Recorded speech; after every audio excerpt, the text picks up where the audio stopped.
Nganong sa tanan nila postura kay sila ikaw murag wala ka ni ato simbahan. Kay gikan man kog basketball kuya. Malamang gadala kag bula.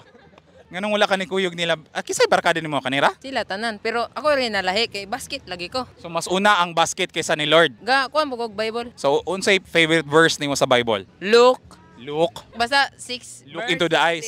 chapter 26. Kosa to? Luke. Luke verse 16 chapter 26. Unsa man ron? Why do you call me God?